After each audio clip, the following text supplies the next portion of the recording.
We are really lucky to have the next two panelists with us today. They are incredibly successful professionals, entrepreneurs, and investors who think beyond just their own gain when it comes to investing. It is a thrill to introduce you to the highly accomplished and deeply inspiring Tim Connors. Tim is the founder and managing partner of PivotNorth Capital, an early-stage venture capital firm based in Palo Alto, California, focused on disruptive innovations in computer science, now in its fourth fund. Tim has made the Forbes Midas touch list by having created over $40 billion of market cap as a venture capitalist and operator. Prior to founding PivotNorth, Tim was a partner and GP for 12 years at Sequoia and US Venture Partners. During Tim's operating career, he helped build EQ Microsystems from a startup into a publicly traded leader in digital video. And at Tandem Computers, he helped design Tandem's flagship Everest server line. Tim also is the co-author of 3 issued US patents, and he's co-founded 7 companies. Tim led the pre-seed investment round for digital banking unicorn Chime. Among other winners in his first fund include Looker, acquired by Google, and Zipline, a favorite company offered here on the Link2 platform. Tim is a director on the Stanford University Draper Venture Investment Fund. We could go on. Joining Tim today is the phenom, Jan D'Alessandro. She is the president of Blue Jay Strategies, a strategic advisory that she founded with Jimmy Chamberlain of the Smashing Pumpkins. Jan focuses on helping growth companies scale through impactful partnerships, ESG, and corporate social responsibility programs across media, technology, and nonprofit sectors. Her clients include Pledge 1%, where she leads the equity initiative, Chime Bank, Lookout, Loop and Tie, Candidly, and Unagi Scooters. As general counsel and head of CSR at several public and private venture-backed companies, including AOL, Yahoo, The Find, acquired by Facebook, Topspin Media, acquired by Apple, and Backplane, founded by Lady Gaga, she has dedicated her career to harnessing the power of technology to make the world a better place and empowering companies to do well by doing good. Jan is also a venture partner at Correlation Ventures, Waterman Ventures, Studio VC, and Savano Capital. She received her JD cum laude from Georgetown. There is so much more to these two that I recommend you check them out and get more inspired. And given that these two have the Midas touch, I know you're eager to hear more, so I'm going to hand it over to you two. Thank you so much, Shelley. That was a really lovely introduction. So I'm humbled and honored to be on this panel with Tim. I've met Tim a few years ago through Sarah Lacey, who's the founder of a company called Chairman Me, which is in Tim's portfolio. And we met because I just started working with Pledge 1%, which if you guys don't know about it quickly, it's a nonprofit that was started by Mark Benioff. That he did this at the inception of his company, he created this 1-1-1 model where he donated 1% of his equity, in conjunction with his Series A, created a program donating 1% of employee time, which is about, creating volunteer programs for employees. 1% translates into 3 days a year of volunteer paid time off. 1% of product, which was selling discounted licenses to nonprofits and using 100% of that revenue stream to fund other grants to nonprofits. And 1% of profits, which is a bit of a misnomer in the tech world because most companies are not profitable until after they go public for many years by design, choosing to invest in growth, not profitability. But I joined, Pledge 1% to lead their equity program because 3 years ago, they had about 10,000 companies around the globe that had taken the pledge, but only a small portion, about 10%, had pledged equity, and a handful of companies had donated the equity. Companies like Twilio, SendGrid, DocuSign, gone public, and together about 8 or 9 companies generated $250 million in new philanthropy. So we set out to this is the most impactful way that companies can fund their social impact work. How can we make it easier? So I interviewed these companies, I codified into 2 different models, which we can get into more later if you like. And then I created a coalition of the top venture capitalists in the country who would agree to support their portfolio companies in setting aside equity. So Sarah introduced me to Tim, and Tim is such a big thinker and immediately embraced this and has taken my thinking and what we're doing into such incredible levels. So what I'd love to do, Tim, is talk about Tim, what your investment thesis is on how you choose companies to invest in, and why you're helping me. Why do you support your companies pledging equity? Yeah, no, it's great to be a part of this. It's hard to follow up with that last panel. That was awesome. So I do early stage investing. So typically when I fund a founder, often there will be just a founder and a lot of passion about a problem they want to solve. And often there won't even be any software or any customers yet in most of the cases. Everybody talks about venture capital. Very few people do sort of pre-traction venture capital like I do. So pre stage is when I get involved. And so for me, it's, do I believe in the unmet need that they're trying to solve? Do I share passion for that unmet need like the founder does? And then does the founder have the sort of key attributes, which we can talk about, that make them capable of building something enduring and large to solve that problem? And then if all of those things align, I fund them. And then usually about probably 5% of my value is the funding and 95% is the coaching, to try to help them build something, something out of nothing in the startups. And when it works, it's a lot of fun. And when it doesn't work, I invest so early, you don't lose a lot of money on the ones that don't work. And as people say, you only can lose one extra money on the bad ones, but you can make many hundreds or thousands on the ones that work. Nowadays we get more than half of them working really well now. Every year, try to get a little better at it. But in most cases, most startups can succeed if they get the right coaching.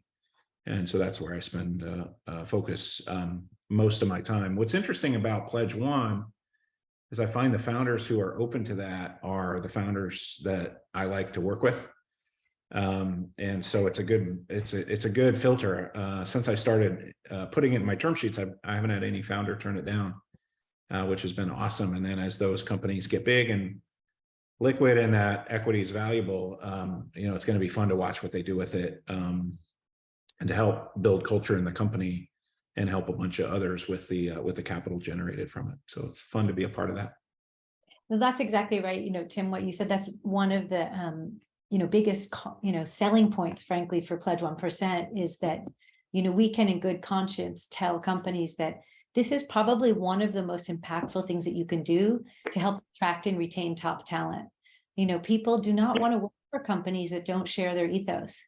And if you, pledge the equity right in the early stages, in conjunction with your Series seed, you're sending a message to the world, to your employees, to your future employees, to your customers, that you are a company that cares about giving back. And even though, the equity, doesn't give you money to give away until you have a liquidity event, you can sell along the way in the secondary. It really is one of the most, important things you can do to build a strong culture. And I think that culture is everything in these startups. Culture matters so much, and it's often underappreciated. And things that like Pledge One that help build culture, any little advantage you can get by on things that focus on helping the company do culture is really, really important. I just funded a new company not too long ago called Matter. It's called matterapp.com, matterapp.com. And that's a fun app. They help companies, they help CEOs set what their cultural pillars are and then allow workers to reward each other weekly on who's best living the cultural pillars. And it's spreading like wildfire. It's really fun to watch. It's having a big effect on startups. So yeah, anything you can do for culture is a win. Yeah, who said that like culture eats strategy for breakfast? Yeah. I like both. I like both. Yeah, exactly. It's best to have both. I mean, the other thing, Tim, I think is really interesting in the conversations that I've had with you is, Tim and I mean, just to sort of get a little dorky and lawyerly for a moment is, the models that, we sort of came up with for how companies can set aside equity. When I started, these 8 or 9 companies together, most of them did this, in the year before they went public. And what companies were doing, most of Tim's companies who are doing this early on, which I highly recommend if at all possible, is with a warrant agreement that becomes exercisable when you have your liquidity event. The beauty of it is, I like to say, is that you get to have your cake and eat it too. You know, you're entering into this warrant agreement, you're locking in those social impact shares. That holder, it's usually a donor advised fund provider, possibly occasionally companies will set up their own .org, but usually they're very busy building their businesses at the early stage. But your ability to take a tax deduction occurs not when you sign the warrant, but when it becomes exercisable, which is when the liquidity event happens. So that's why I say you could have your cake and eat it too. Lock it in, but get the tax advantage when you are more likely to need it. The second model we created in conjunction with Jeff Lawson, who is the CEO of Twilio, he was having dinner at Mark Benioff's house, who said, you guys all need to do this. And Jeff said, God, you know, I'm going public in like 3 months. How am I going to do this? And Mark's like, I don't know. You're CEO, you figure it out. And so he did. He went back to his lead investor at Bessemer and Byron Dieter, who they came up with this model that we call the 1% distributed, where all that you have to do, and this actually works for public companies too, like, you know, but you pass a board resolution reserving the shares for future issuance. And you need the board, you need shareholder approval to authorize the shares, but you only need board approval to actually issue. And so they reserved the shares, disclosed it in their S1, then issued the first tranche, the first 10% of that 1%, immediately after the IPO, with the intention of doing an additional 0.1% each year on the anniversary of the IPO, which turned out to be like so incredibly powerful that what would have been a few $1 million has now been like hundreds and hundreds of millions of dollars that Twilio was able to give away. And these companies, what they're doing is building programs that take advantage of everything. You know, Twilio, the messaging package is using a lot of their tools for helping with the refugee crisis, et cetera, et cetera. But, you know, my point that I wanted to make is that by setting aside this equity, we were able, and creating this model for late stage companies to do it right before they went public. You know, we went from 250 million to $2 billion in new pledges over 2 years. And it was with the support of VCs like Tim. But then the next what's going to be great, what's really fun about that is the 2 billion into DAFs is a great number. And, you know, you can do good granting with that 2 billion, but if you do impact investing with a fair portion of that 2 billion, the effective impact of that will be, you know, equivalent of 2 trillion, I think. So you get Twilio getting big value by being involved, but then the outcome of that 1% can then get turned around and invested in other impact startups. And we can see huge solutions come to market as a function of that. So it's pretty exciting now that some folks are starting to use DAFs in both granting and impact investing. I love that. And that's exactly the question I was going to ask. Like, you know, every time I talk to Tim, I feel like my brain gets like bigger and starts, you know, because but it's like, but thinking about like, you know, the opportunity that you have as a VC to invest in these tech-enabled solutions to world problems, right? I mean, and Tim and I have like iterated a lot on these conversations about how, you know, you've got, you know, nonprofits are amazing and you're giving away grants to, you know, help the underserved. But I also get super excited about the same things that Tim does about how, and most of my other clients, you know, in my Blue Jay strategies are companies that are doing that, like companies like Chime that are trying to democratize access to capital, you know, financial wellness products like Navit and Candidly, which is trying to, you know, help employers help their employees pay down student debt. And that's something that, you know, Tim, we were talking about yesterday. She was like, I love this idea that like, if the DAF's not just sitting on the money, you have the opportunity to invest that and most of the DAFs, you know, we've talked about who impact assets and tied will do impact investing. And they will even let you tell them where you want, just like you get to direct the grants, you get to direct the categories of for-profit companies to invest in. So maybe you want to talk a little about the work. Yeah, it's pretty fun. It's pretty fun if folks on the call have DAFs or foundations. You know, it's pretty great with your grant money. You can do a grant, or you can do a program related investment into a tech startup. And nowadays, you know, if you go down all the list of sort of big unmet needs, big grand challenges in the world, there are really interesting startups that are going to the heart of solving fundamental problems for vulnerable families and the planet, et cetera. And so it's a pretty exciting time to be in tech. In all my years in tech, you we've spent a lot of time building core fundamentals capabilities that now you can leverage really creatively to help folks. And the biggest market in the world now is, the lower income, the bottom 2/3 of the US population are struggling to make it to payday. So they don't have that, it's our last speaker, they don't have the benefit of being able to pick whatever job they want to do.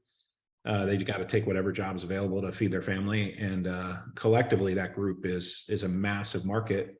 And the incumbents aren't necessarily serving them that well. And we saw that at Chime, where a lot of the big banks are charging crazy overdraft fees and monthly maintenance fees, which would just be small percentages of their profits, but huge impact in a negative way on the families. So we just created a bank that didn't rip you off. It was pretty simple. Used new technologies that had come available to do it, and now 25% of all new checking accounts every month in the US are Chime accounts. So it's worked out great as a business, but every day we're helping more and more families. And now I got a new one called GoDo, GoDolife, GoDolife.com, which is a similar company in fintech trying to get rid of payday lenders. So payday lenders are about 12 million people take down payday loans every year in the US. 85% of them are never paid back in full. They can never catch up.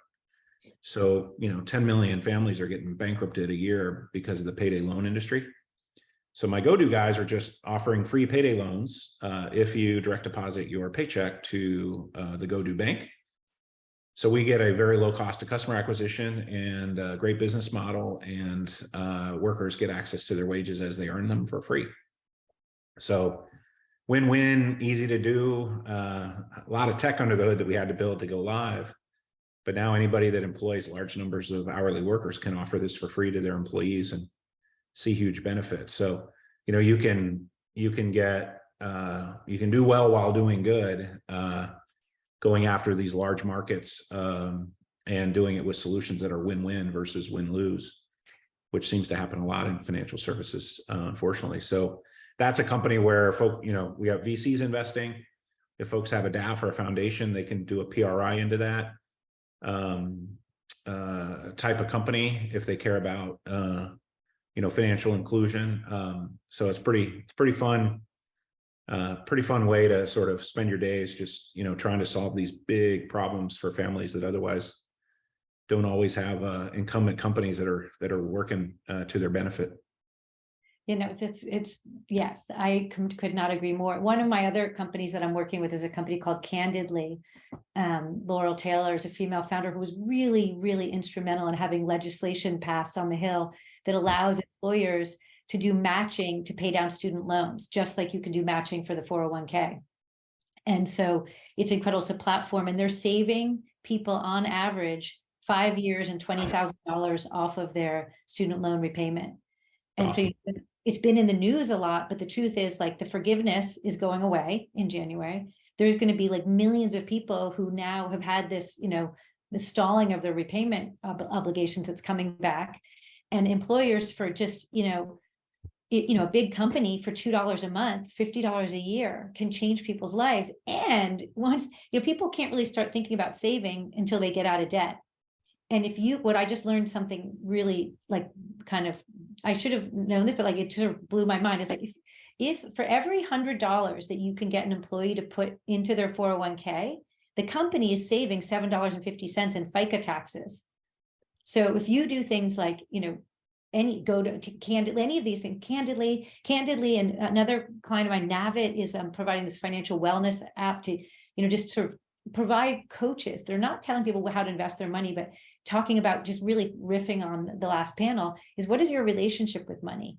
And it's kind of gamified it to say, how do you feel about that purchase you just made? Did you really need that $6 coffee? If you're not able to, and you're carrying 18% debt on your MasterCard, no, you didn't. So maybe you don't want to do that next time. But if they can put $100 more into 401k, the company, it basically makes it free for the company to provide. There's such an opportunity. Fintech's been a fun category for me. And it's one where I just continue to uncover all kinds of interesting opportunities to do, to do good, with so many of the products today from financial services companies just don't serve the customer very well. the average financial services company has a negative NPS score, but huge market caps. So great combo of things to go after when you see negative NPS and big market caps. Those are usually companies you can disrupt with better solutions. Tim, some of your other companies I know are trying to address issues of climate, like everyone. We're all trying to, address that. Like I know that you've got Midas. Maybe do you want to talk a little bit about how you look at, investments in climate related? Yeah. Climate's interesting because a lot of the projects to move the needle on carbon involve hardware and large amounts of project finance dollars. And as an early stage software investor, I can't do those. But you find interesting ones, software only opportunities. So Midas is a great example of that. So where buildings are a major contributor to carbon emissions, and lots and lots of innovation going on with the manufacturers in building materials. So Midas put together the world's largest database of green building products, and they make them available to the architects and designers who are trying to design in green and get to good GRESB scores, which is the ESG standard in buildings. And so Midas makes it super easy to discover these amazing solutions from the manufacturers, and then the manufacturers love it because they're getting designed in by the architects and designers that are in the Midas network. So it's a really fun business. Effectively, think of it as LinkedIn for buildings, where you're bringing together the architects and designers and then giving them all the data from the manufacturers to be able to design it in. So those are, super fun things you can do in climate. I think in venture, probably the two biggest, if you take all of the things we were talking about for the vulnerable family, and then all the climate areas, I think those two are probably going to be the biggest producer of unicorns and decacorns in the next 10, 20 years, because there's massive investment by the Fortune 500 on going high ESG, which is great. There's a few that are kind of greenwashing, but there's a lot of core intent there, which is awesome. So that's a big, huge market emerging. And then, these families have a lot of unmet needs like housing. We build 2,000 apartment buildings a year in the US, and there's demand for 5,000 buildings. And so that mismatch has caused a big disparity between incomes and housing costs, which are the number one expense item for families. So we've got some cool companies working on getting housing to be built at the scale of the demand, which is kind of crazy, right? It's one of the largest markets in the world, and literally the entire ecosystem is only building to 40% of the demand, right? What an awesome market to enter with tech-enabled solutions. And you can build those houses green now in a very, very easy way. So it's all pretty fun. There's so much, you pick any area, and there's just great stuff going on. I'm very optimistic on the carbon side. I'm very optimistic seeing the solutions that are emerging in every major carbon emissions category to be able to turn around. It's going to get a little hot for a while, but as these solutions scale, I think we'll see it turn around. I'm very optimistic on it. And then there's some game changer stuff that's still, like fusion. If fusion ever works, unbelievable impact. So there's still a lot of technology innovation going on to try to get some of these solutions working. But for quite a few of them, the technology's there, the IRRs are good, and it's just about project finance to scale them. So very, very optimistic on what I'm seeing on climate. No, that's great. I mean, and then there's sort of the, another one of my portfolio is a company called Loop and Tie. That is basically, it's a platform that's reinventing corporate gifting. And so instead of, a company sending their employees or their customers, another Yeti mug with their logo on it, or another t-shirt that goes to the Goodwill pile, they're facilitating sending links to curated collections of all the products in their collections are sustainable and created by women and minority-owned businesses. so that, and the company has the opportunity to send a link to their employee or customer saying, we're sending you a gift worth $50 or $100, select here from one of these collections what you'd like. And if you don't want another thing, which many of us do not, you have the opportunity to make a donation to a nonprofit. And so it's creating this sort of virtual loop of sustainability and, preventing waste, preventing junk, people getting more, stuff they just don't need. And, kind of creating this virtuous loop. And I love those things too. Those are kind of like the sustainability light. And then there's on the flip side, more traditional companies that are not so clearly purpose driven as the ones that we've just talked about, that also have an opportunity and a responsibility to give back. This is where Pledge 1% comes in, and everybody, Tim and I, actually, we did a panel a few months ago with the head of social impact for Unity Technologies. They're a company I worked with that, I was on the phone with them the night before they filed their S1 to get the disclosure just right. And they, Jessica called me afterwards and said, thank God that we got this equity set aside before we went public. I now have over $200 million to give away. And they would never, no company would ever give you operating budget of $200 million, for this social impact. And what she said was, thank God she did it, because once they're a public company, BlackRock, Larry Fink has gone out and said, companies, if you don't pay attention to ESG, we don't want it, we're going to take our money out. So, I think that's sort of interesting as you're seeing that, trend. Yeah. Yeah, I agree. It's going to be fun to watch what Unity does with that 200 million too, because their core capabilities from a technology perspective can be applied in really, really interesting ways to do good in the world with tech. So it's going to be fun to see them have one foot as a public company, technology company, other foot with 200 million and a great technology platform to leverage for doing good things. It's a little bit like Zipline in the Link 2 portfolio. That's a fun one where, I funded that founder in the early days, and he knew he wanted to do interesting things with robotics, but he wasn't sure exactly how. So his first product was going to be, it was this like toy robot that you could control with your iPhone. And he called me after a while, and he's like, he just wasn't fired up about the mission to make toy robots. And so he was thinking about two different businesses, and I helped him kind of think through the choices on those two. And he ended up coming up with what's become the Zipline business, which is basically drones for product delivery.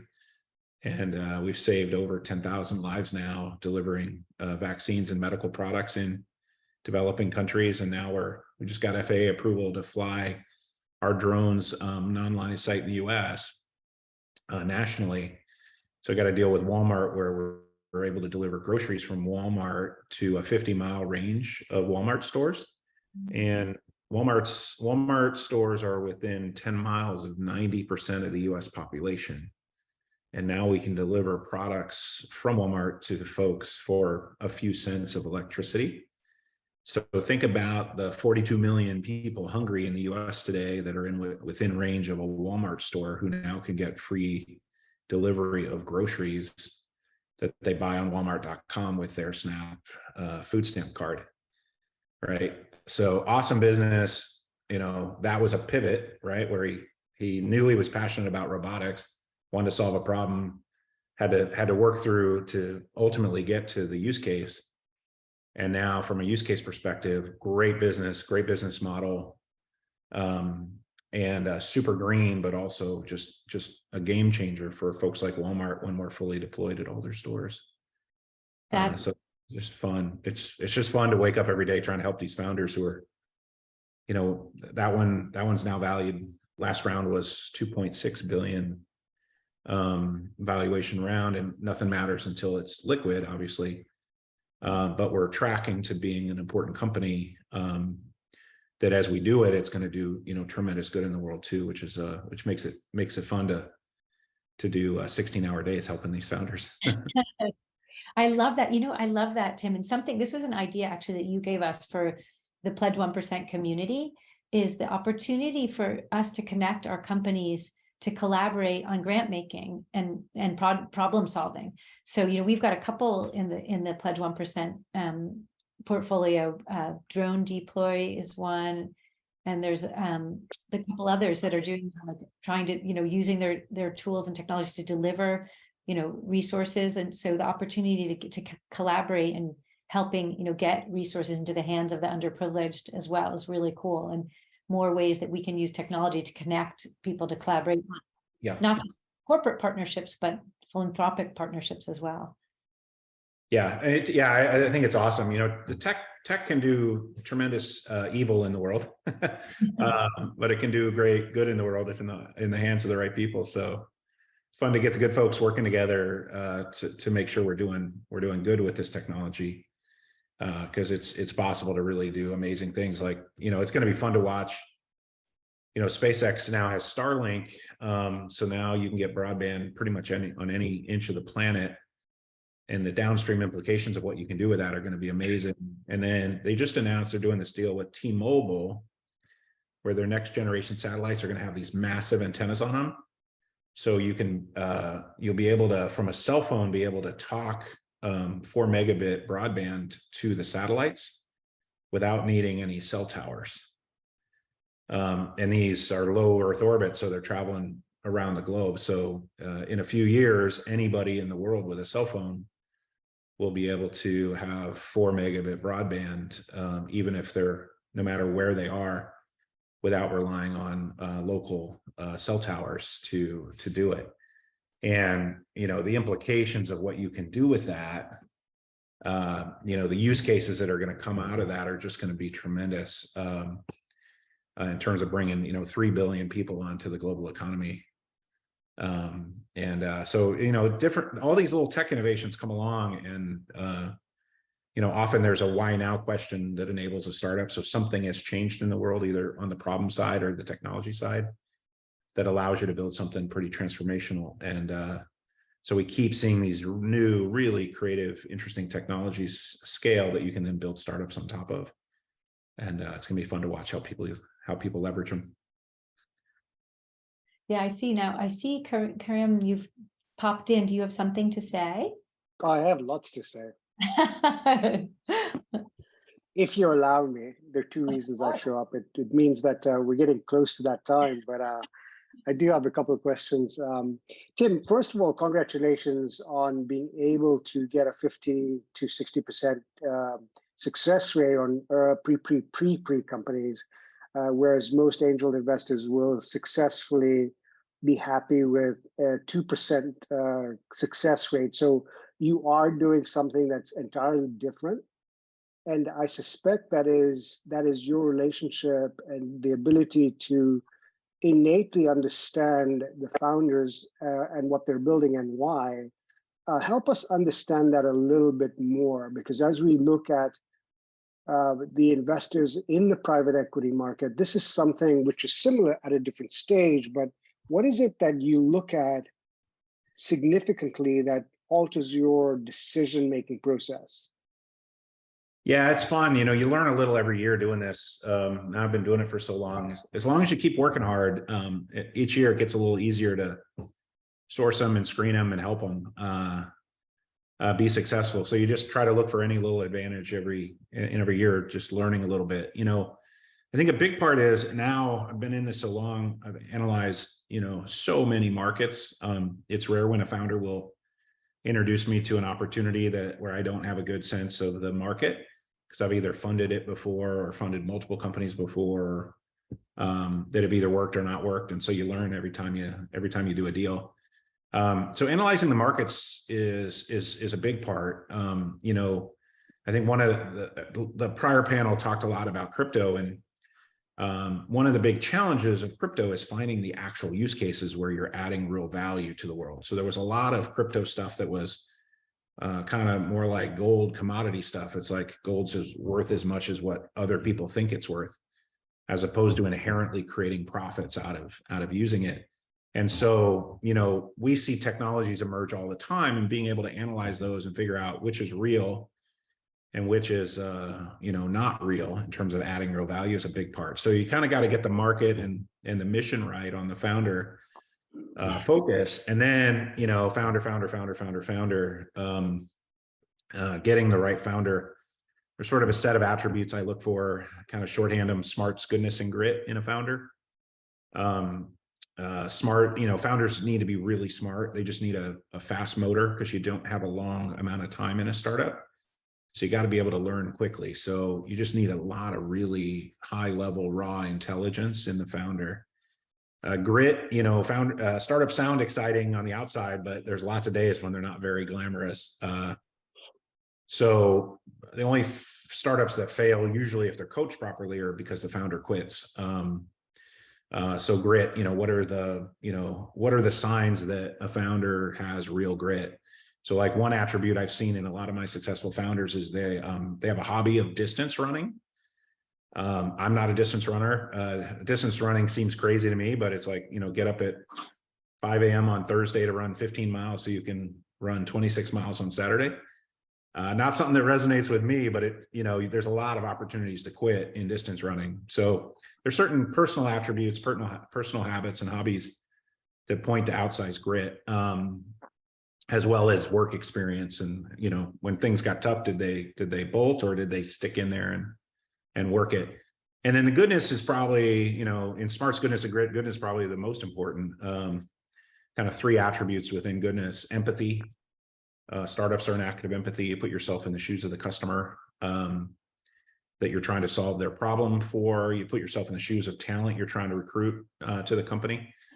Self-awareness: do you know what you know, and know what you don't know? And are you self-confident enough to tell your coach when you don't know something? If I know what's in your head, I can help coach you. So that matters. And then moral compass: do you always do the right thing when nobody's looking? And unfortunately, sometimes people that have outsized empathy tend to use it in win-lose ways versus win-win ways. So moral compass turns out to be really important. And when they fail on that, you see some of the most visible failures on that in the press when they lack that attribute. So if you got a good mission, a good market dynamic, and then a good founder with smarts, goodness, and grit, then I have a process I've honed over 24 years to focus founders on the right metrics. So there's a handful of metrics we use in every company that kind of helps them think about, are they creating value? So, you'd be amazed, metric 0 is, does it work? You'd be amazed the number of startups that are out there playing startup with products that don't really work. So you gotta get a product live and prove it works. So somebody will pay you for it. And then there's metrics around customer satisfaction, NPS, and retention. A metric around unit economics. How much do you spend to get a customer? How fast do you get 2x that back in gross margin? Is a metric I use with my founders to simplify how they think about the business model side. And then once those are all working, it's just scaling. And then there's certain revenue milestones you hit that unlock different venture rounds as you hit different milestones. So it's sort of get the right market, get the right founder, and then focus them on the right metrics. And they don't all work, but you can get quite a few of them working if you have that model. Thank you. I have a further question, and then I'd like to go to you, Jen, and then we'll head towards closing up with a question from the audience that will sum up a lot of things for us. But Tim, oftentimes we hear that investors or CEOs of a company will say, I can make a determination of a person that they met within the first 5 minutes of meeting them or having a conversation. Does that hold true? No. No, it doesn't for me. Maybe if somebody else is better than me or smarter than me or has ESP or something. I find there's nothing like time with a founder, learning about what they're all about. References matter a ton. I think some of the most visible blowups you've seen are people not doing enough diligence, in particular on founders and their attributes. There's certain things you can find from experience. So nowadays it's great for me. I've been doing this so long. Quite a few of my founders I back are folks that I've either backed before or have worked in startups that I've backed before. And so I can get a really good read on them. I think diligence. I I think there's a lot of VCs right now that are, and it's been encouraged, like, some of the accelerators, will have founders pitch for 5 minutes and then expect people to give term sheets. That's not how we do it. It's very thorough diligence, and lots of time with the founders. And a big part of it is, coachability, right? How coachable is a founder? And I haven't figured out a way to sort that out in 5 minutes. If somebody has, let me know and I'll try it. But for me, it's a lot of time. It's just a lot of time with them. A lot of reference checking on the attributes, and then a lot of time with them to get a sense of how they feel and how well do they listen. It was just a reference to the ridiculousness of lots of money chasing bad companies, and that was the reference. So you succinctly explained it. It's like, hey, you do need time.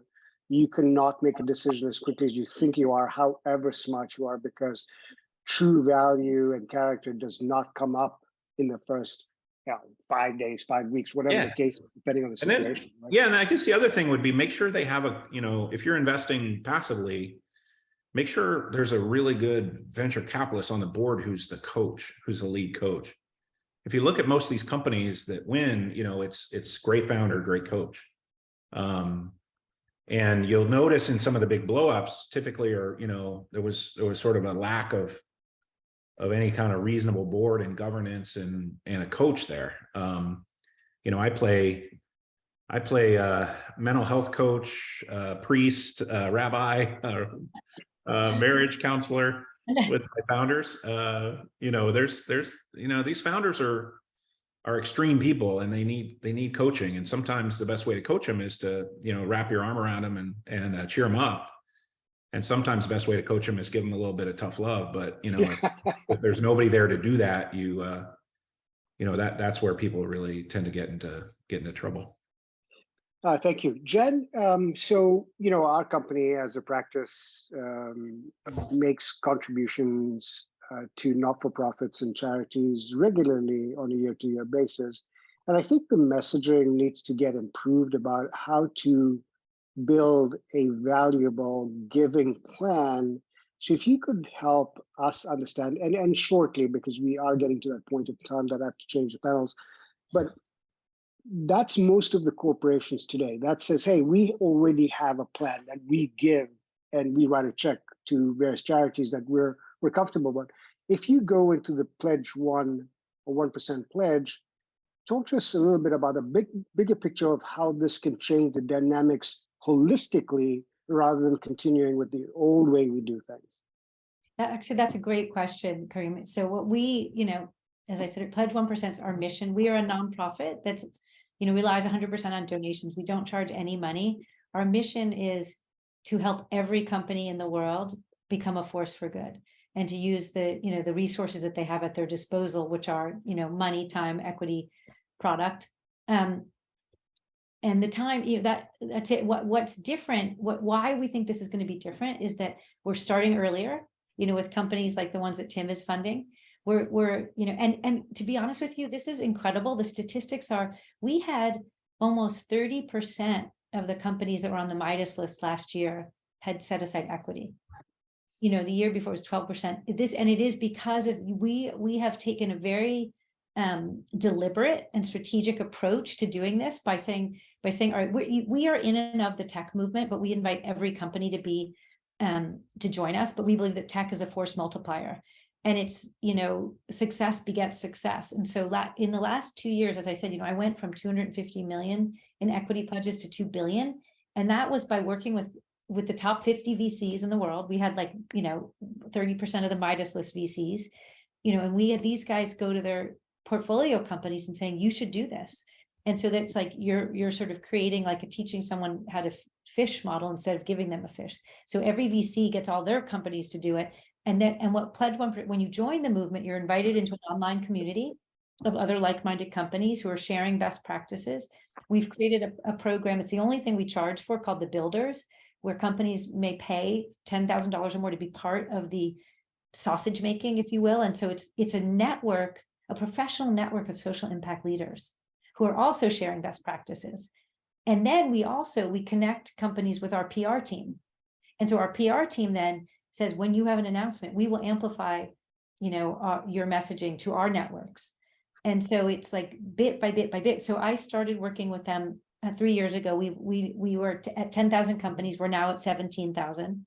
We had 250 million in equity pledges. We're now at 2 billion. We just raised $15 million in funding over the next 3 years to grow and scale the movement. And we have many of our top funders are VCs and CEOs of companies that have done this and then gone public, and have said that Samir Dolakia is he was the CEO of SendGrid. He's now a partner at Bessemer.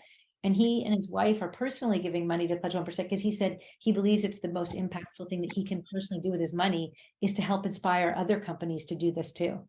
So and he talks a lot. This is something, Tim, that you will love. Like his father, his father was Indian, who was a brilliant guy with like 1 million PhDs, and worked in the textile industry because that was the biggest industry where he lived. And Samir went to Stanford, I think, and he said, he just said, we are also lucky to work in this industry where we have the opportunity to build companies that can grow at such scale and to do so much good. Yeah, I would echo that. I think, what would be interesting to maybe do is, take half the money that you plan to give, grant, and do half in grants to your most impactful 50% granting, put half into a DAF, and then have a DAF admin that enables you to do impact investing. And then, I'm happy to help, or anybody can help get you into deals that are aligned with what your employees care about from a mission perspective. And then even the smallest amount of money is fine with the big network and capability of companies like yours to be able to help on a quarterly basis. So startups win because they have great customers and talent and funding, are all things that your company could help early stage startups with. I think doing half granting, half impact investing, and then partner with VCs who are doing impact for good stuff, I think it'd be a lot of fun for your employees, but also, I think your DAF, you'd see your DAF grow materially over the years and do big impact with it. So I'll tell you, I am so glad that Shelley introduced us, Tim and Jan. Jan, I'm so happy you brought Tim with us. When we first had a conversation, the realization of what you have just said on this call has never been more impactful than having this conversation. And I appreciate that. And I hope the rest of the audience understands what you've actually said. You start to relate the 1% pledge, you start to relate the early term sheets. That is a reflective of character, a reflective of culture, a reflective of how the company is going to be being built, how the leadership in that company is actually going to execute. These are such important things for long-term survival, profit, and revenue generation in all aspects. And once you do that, it affects the whole ecosystem. So I appreciate your time and knowledge and the time that we spent here together. I really do. Thank you. Yeah, a lot of fun. Thanks All for right, thanks having so much. us. Thank you, Shelley. Thanks, Tim. Okay, thanks all for listening. Thanks. Bye.